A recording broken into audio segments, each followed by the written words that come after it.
I'm 100% sure y'all not gonna like this video if you're MAGA fans. But correct me if I'm wrong. That's all I can say. Correct me if I'm wrong. We're taking a look at what are the undeniable characteristics of a dictator. And I know some very, very common similarities between Kadafi and Trump 2.0. Let's just go right to the point. Gaddafi would join the Libyan Royal Academy of Benghazi, where he would spearhead the creation of a revolutionary group known as the Free Unionist Officers Movement. On this new executive order, Trump directing Pete Hegseth to, quote, ensure the availability of a standing National Guard quick reaction force that shall be resource trained and available for rapid nationwide deployment. So Trump has always wanted his own muscle, right? He's always expressed envy for dictators and authoritarians overseas who have forces that they can deploy to do their own sort of personal bidding, whether it's putting down protests or going after political opponents. In September 1969, a 28-year-old Muammar Gaddafi and his band of revolutionaries would successfully orchestrate a bloodless coup against the highly unpopular monarchical regime of King Idris.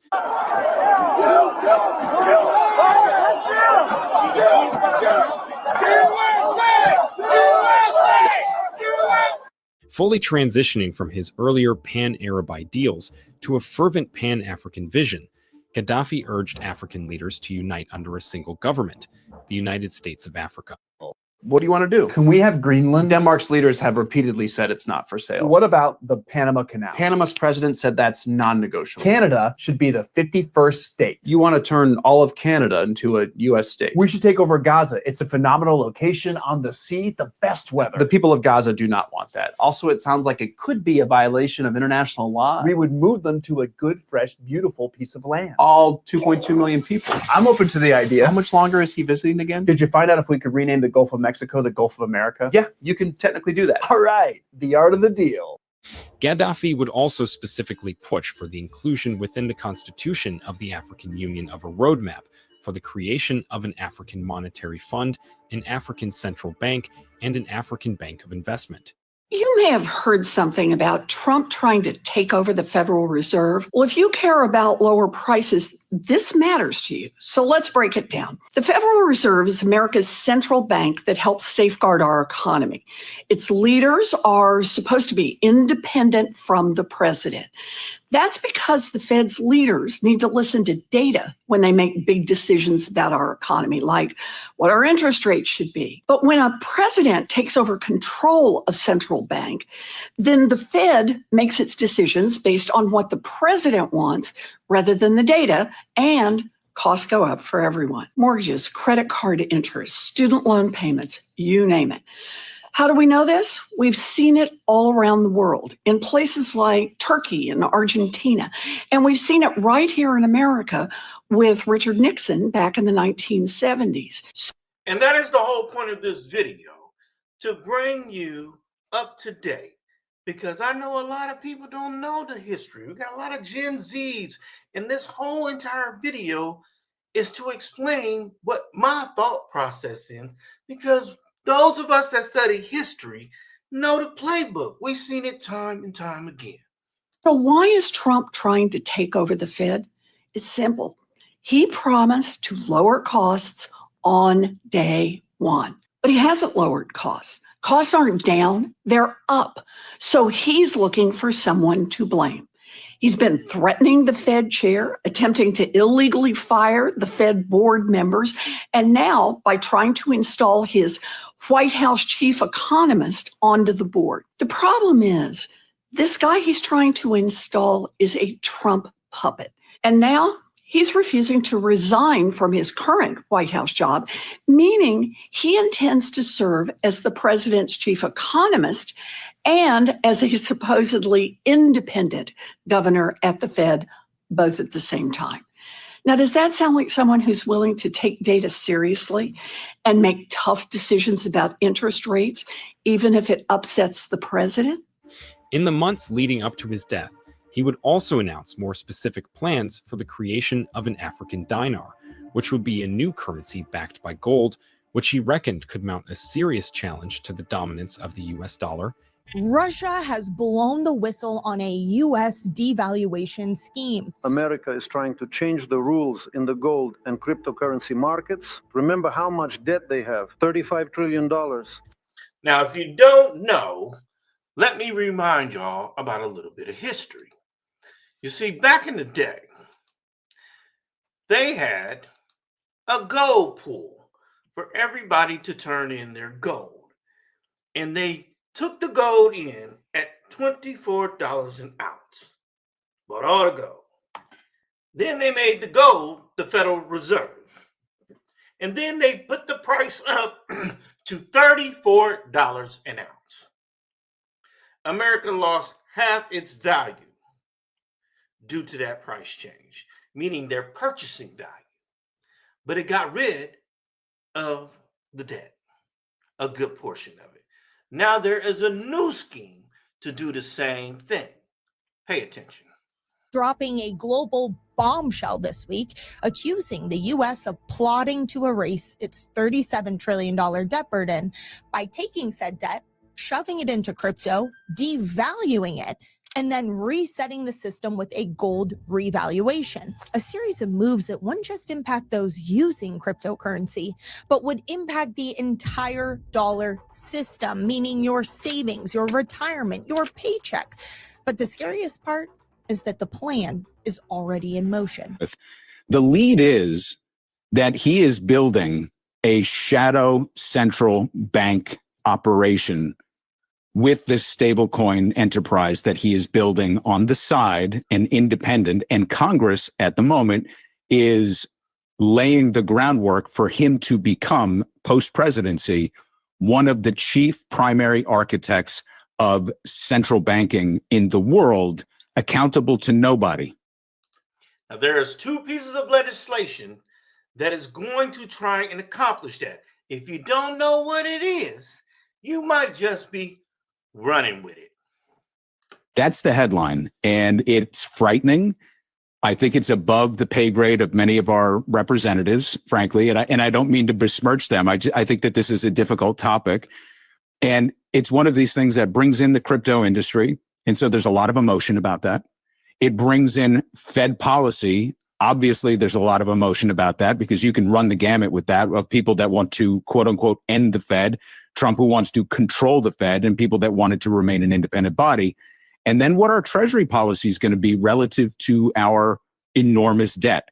And it all kind of plays together. The last line of the lead is, if he pulls this off in the way that he is crafting it and architecting it right now, post-presidency, the worse the economy gets and the higher the yield on our Treasury goes as a result of it, the more money he stands to make. Now, this reminds me of the scheme when the Bitcoin first came out, and they didn't want to let them on Wall Street. So the Fed wrote the book on regulations, and they could not meet the regulations. So the guy went to work for Bitcoin, the one that wrote the book on regulations. Ended up becoming one of the largest owners of Bitcoin because he showed them how to get around the Fed regulations that he wrote. But while Gaddafi's Pan-African exploits and popular domestic policies would win him the praise and adoration of many, his authoritarian style and his international adventurism would see him make a long list of enemies at home and abroad. Domestic critics of the regime would be routinely subjected to brutal punishments, and allegations of summary executions, disappearances, and massacres would be widespread. Speech. The Attorney General of the United States, Pam Bondi, said yesterday the government will crack down now on comments it considers to be hate speech. There's free speech and then there's hate speech. And there is no place, especially now, especially after what happened to Charlie, in our society.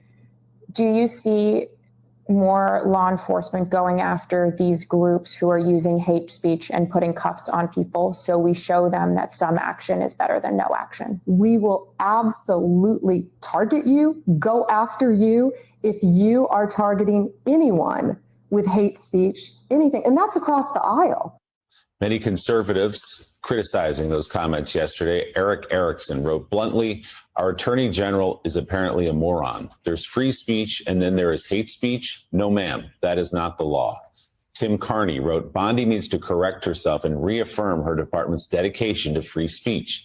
Others pointed to comments by Charlie Kirk himself, who tweeted last year, "Hate speech does not exist legally in America. There's ugly speech, there's gross speech, there's evil speech, and all of it is protected by the First Amendment. Keep America free." Karen Attiah was the last Black woman opinion columnist at the Washington Post, and she just posted on her Substack that she was fired. She was fired for quoting Charlie Kirk's own words. I repeat, she was fired for quoting Charlie Kirk's own words. I was wondering if you could talk about where you draw the line with free speech, hate speech, and slander. It's a terrific question. My position is that even hate speech should be completely and totally allowed in our country. The most disgusting speech should absolutely be protected. One of such incidents would be the 1996 Abu Salih prison massacre, in which an estimated 1,200 prisoners would be reportedly murdered with impunity by Libyan security operatives. Now, in this part of the video, I am going to read some things to you all because I don't think that anyone really knows this information.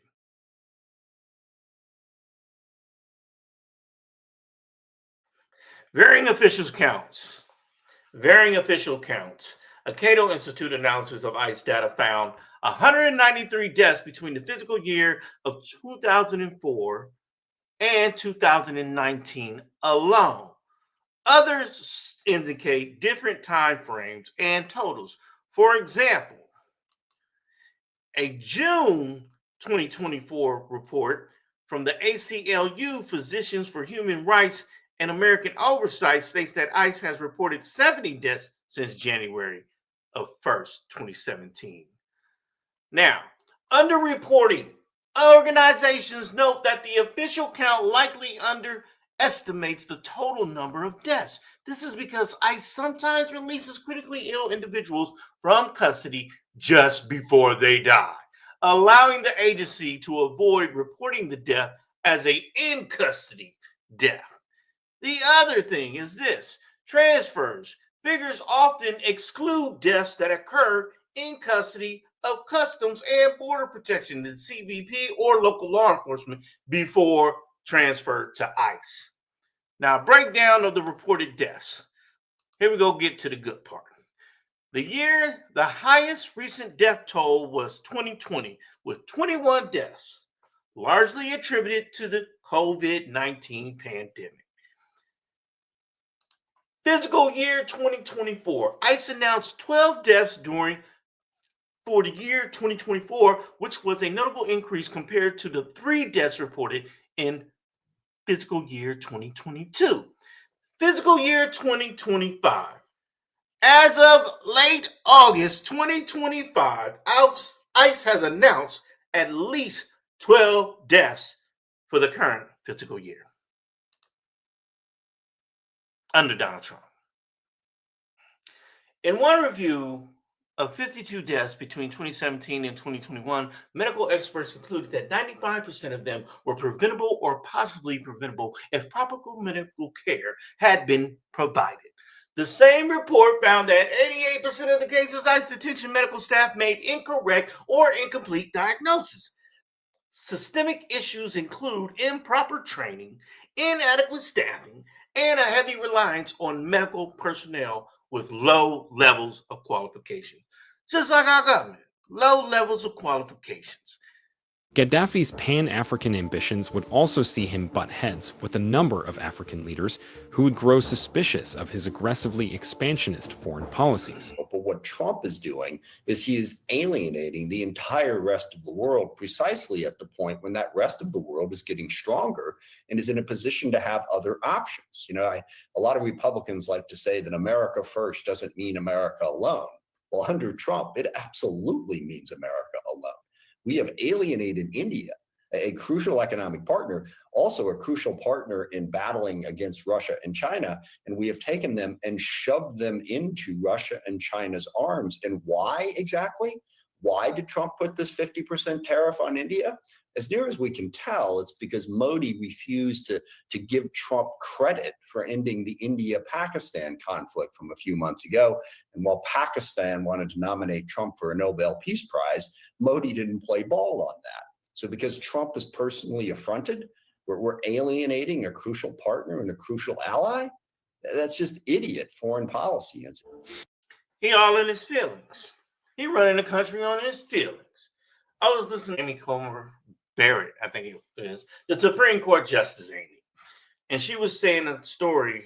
She was talking about the Charlie Kirk situation, about how her dad used to always tell her, get control of your feelings or your feelings will have control of you.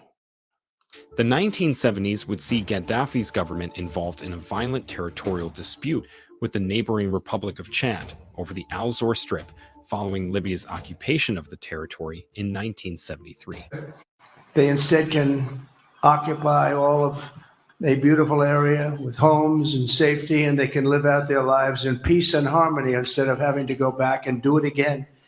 The U.S. will take over the Gaza Strip, and we will do a job with it too. We'll own it. So I hope you're paying attention to everything Gaddafi did is what Trump is currently doing. And this playbook goes on and on and on. I can just about pick any dictator, and they all did the same things. Now, they all started off as, Republican, or as a dictator, or as a socialist, or as, you know what I mean? But that state of mind of getting the people to vote for them and get it under control first of whatever they deem it to be. Because in the beginning, Gaddafi did a whole lot. And I'm talking about this country didn't owe a dime to anybody. He raised up the medicine. He raised up everybody's pockets. They all got dividends from the oil. We're talking about the citizens. He gave them checks from the whole country's oil in the beginning. Now we're going to get to the good part of what happened. What changed? And I'm making a comparison of first term Donald Trump as to 2.0 Donald Trump. Let's continue. This dispute would eventually lead to a series of Libyan invasions into Chad, which would only be stopped after the US and France deployed troops in support of the Chadian president in the so-called Dictator War. In 1977, Gaddafi's forces would also engage in a short border war with Egypt known today as the Four-Day War. This conflict would be allegedly due to Egyptian President Anwar Sadat's refusal to commit to greater political union with Libya in the aftermath of the Yom Kippur War of 1973. Now, this is what I see Trump doing in 2.0. He is trying to consolidate Brazil, Canada, Poland. He wants to be the boss of everybody because he thinks we pay the most money as far as helping out the other countries, like we the world peace police. And I mean the NATO countries. So he thinks he should be the big boss. That's what happened to Kadafi. He wanted to be the boss of the entire continent of Africa. But he was playing it like, we just going against the Western people because they holding y'all down. And this just going to be a democratic union. We all going to, be together in it. But I'm going to be the head. Nobody was with that. So what you see happening in Israel is because of our doing. Those are our bombs. That's our money that we shelling out to them so they can fund a holy war. It's not about the Palestine.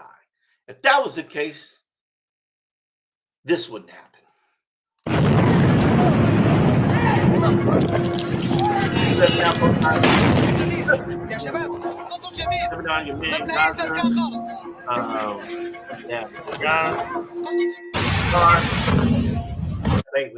Just days after the 1980 Liberian coup d'etat, which overthrew the government of William Talbot. Gaddafi would defy the US government by being the first African leader to recognize the government of the successful coup plotter Samuel Doe. But despite their initially cordial relationship, relations between the two men would eventually wane as Samuel Doe would stand in opposition to Gaddafi's Pan-African ambitions. Did we have anybody that Trump used to be cool with and now he don't like them because they had a falling out? And he really wants a regime change? Wonder who could that be? I would think I could name about 2-3 countries on that tip. Opposition, the Trump administration, which today, along with Canada and more than a dozen other countries, officially recognized Guaido as interim president. At the White House, reporters asked President Trump if he'd take military action to protect the opposition movement. All options are on the table. Maduro has long blamed the U.S. for his country's problems, even accusing Venezuelan and Colombian immigrants living in Florida for a failed assassination attempt last August. Today, he severed diplomatic ties and ordered U.S. embassy personnel out of the country within 72 hours. From the late 70s and throughout the 90s, Gaddafi would publicly support a long list of polarizing African politicians, such as Eritrea's Isaias Afwerki, Zimbabwe's Robert Mugabe, Ethiopia's Haile Mengistu, Sierra Leone's Fode Sanko, and even the infamous Central African Emperor Jean Bedel Bokassa. Gaddafi's provision of military and financial support to various subversionary movements would see him raise the suspicions of many, and to their shock and horror, he would even be proclaimed the King of Kings of Africa in a 2008 event, attended by over 200 traditional African rulers. This is one of the most prestigious honors in the world, and President Donald Trump's been nominated. But could he actually win? If he did, he'd be the 5th U.S. president on the list, joining Theodore Roosevelt, Woodrow Wilson, Jimmy Carter, and Barack Obama. It's ultimately up to the Norwegian Nobel Committee to decide who wins. It's a group of 5 individuals appointed by the Norwegian parliament. They're often retired politicians, but not always. Nominations close on January 31st, meaning Netanyahu's nomination of Trump won't be considered this year.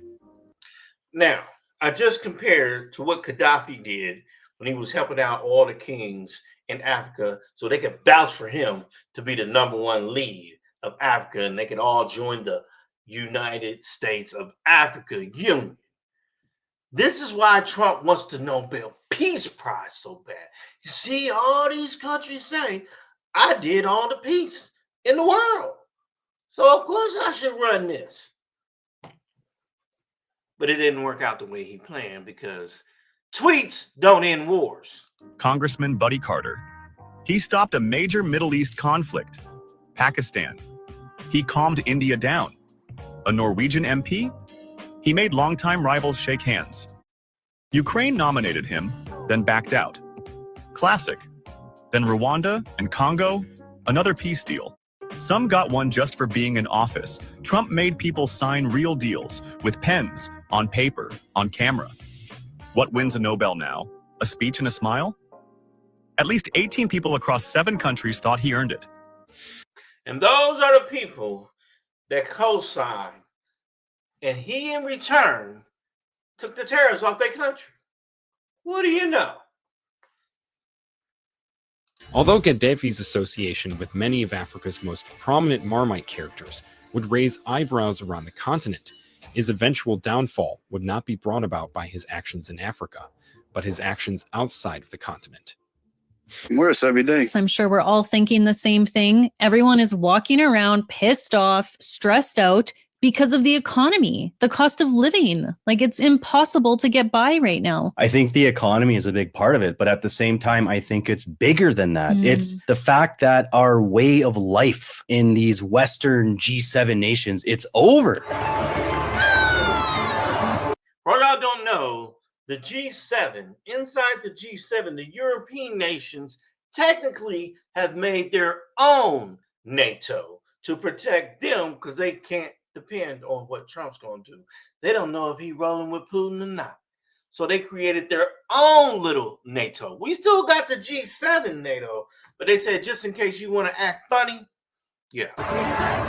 The age of Western economic global dominance is dead. The age of gluttony. Nobody wants to admit it. And we're all desperately trying to hang on to the way our parents and our grandparents had it. And nobody wants to accept that that isn't reality anymore. Those days are over. And not only are they over, like we're being replaced. We are moving down. We are being replaced. Are you? Now, she is not talking about the great white replacement theory.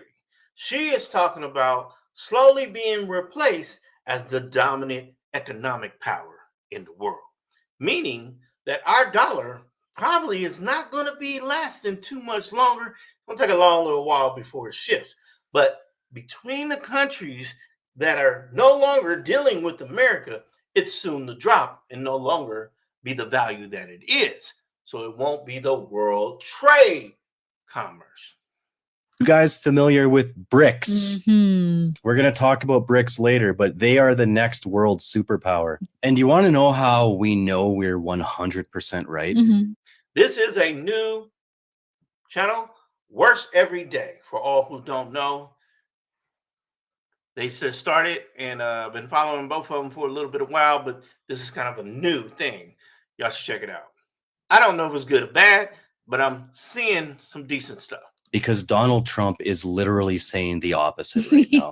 He's got shit out there claiming that the dawn of the golden age has begun. And then he's got posts like this. Looks like we've lost India and Russia to deepest, darkest China. May they have a long and prosperous future together. President Donald J. Trump. I think Trump sees the writing on the wall. Yeah. Jealous little bitch that he is. So surprised he would just give it away like that. This is a man, I thought, that never admitted defeat. And he's got to be like, China won. No, because he's stupid. Somebody said to him, hey, just so you know, Donald, looking at the numbers, looks like the Western way of life is done. I'm not so sure we're going to be able to bring that back. And he's like, let's just say the dawn of the golden age has begun. My base will eat it up. Yeah. Gaddafi's international exploits would also see him make enemies around the Middle East, and specifically in the state of Israel, thanks to his fully fledged support for the Palestinian cause. Did you hear that? That was the #1 downfall of Kadafi. He would be alleged to have been a major sponsor of the perpetrators of the 1972 Munich massacres, in which 11 Israeli athletes would be killed at the Munich Olympics. He would also allegedly provide over $700 million to pro-Palestinian military groups residing in Lebanon, which would lead Lebanese authorities to issue an international arrest warrant against him in 2008.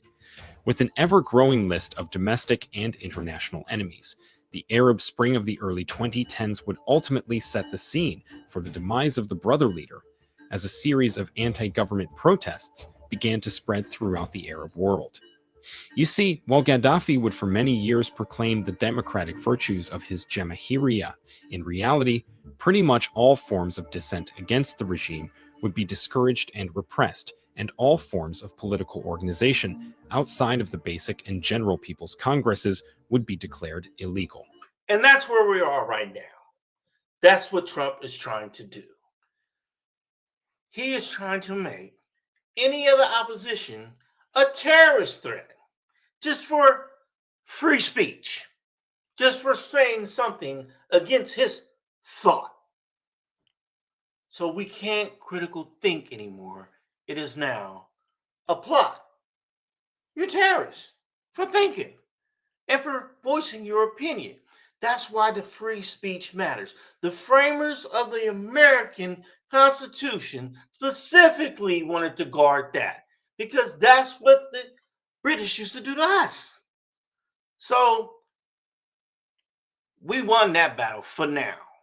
But now he's trying a new thing, as to say we need to take a look at it differently, because the left speech causes death.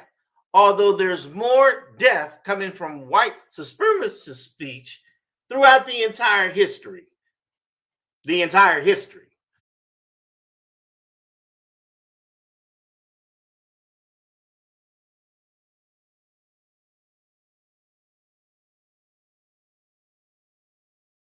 Not just Charlie Kirk, the entire history of America. Ukrainians have been fighting and dying not just to protect their sovereignty, their territorial integrity. They're also fighting to protect the rules-based order that keeps us all safe. Okay, quick memory jog. Anyone else remember when Donald Trump said he'd bring an end to the war in Ukraine quickly? That is a war that's dying to be settled. I will get it settled before I even become president. If I win, when I'm president-elect, and what I'll do is I'll speak to one, I'll speak to the other, I'll get them together. That war would have never happened. And in fact, when I saw Putin after I left, unfortunately left because our country has gone to hell. But after I left, when I saw him building up soldiers, he did it after I left. I said, oh, he must be negotiating. Negotiating. It must be a good, strong point of negotiation. Well, it wasn't, because Biden had no idea how to talk to him. As quick as he said he would bring down grocery prices. Before then backtracking on that faster than you can say golf of who gives a shite. Starting the day I take the oath of office, I will rapidly drive prices down and we will make America affordable again. We're going to make it affordable again. Yeah, and inflation is back. I'm only here for 2.5 weeks. That was January. Inflation is back. And just 2 days ago, he said, it's going to take at least 2 years before it all comes back down. Before the country makes any money. I mean, we going to make money. Of course, we billionaires. We got Wall Street. But I know y'all talking about Walmart prices and all that going down. Yeah, we're going to run that gamut for at least 2 more years. That's what he said the other day. Think of it. Inflation's back. And they said, oh, Trump inflation. I had nothing to do with it. And now let's also remind ourselves of who warned that Trump would say all this just to cow to Putin's request before Melania could even redecorate in the White House. Ukraine stands as an independent and free country. If Donald Trump were president, Putin would be sitting in Kyiv right now. Oh. And understand what that would mean, because Putin's agenda is not just about Ukraine. Understand why the European allies and our NATO allies are so thankful that you are no longer president, and that we understand the importance of the greatest military alliance the world has ever known, which is NATO, and what we have done to preserve the ability of Zelensky and the Ukrainians to fight for their independence. Otherwise, Putin would be sitting in Kyiv with his eyes on the rest of Europe, starting with Poland. And why don't you tell the 800,000 Polish Americans right here in Pennsylvania how quickly you would give up for the sake of favor and what you think is a friendship with what is known to be a dictator who would eat you for lunch. Oh, my goodness.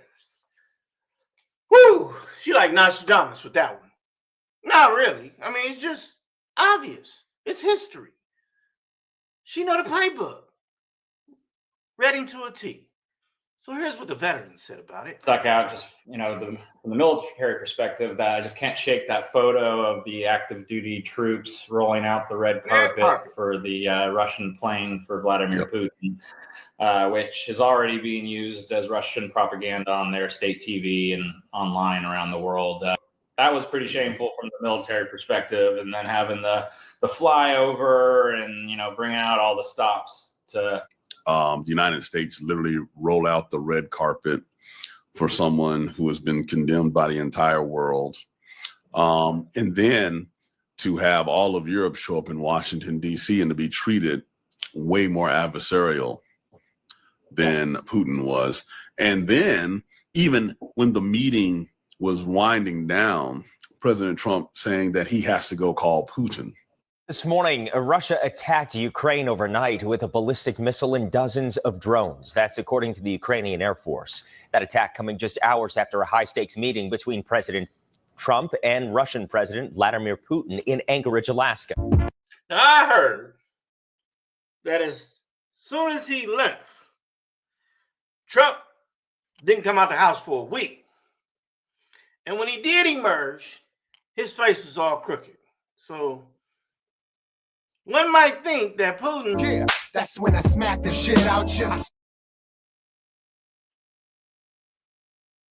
Yeah, I'm going to leave that alone.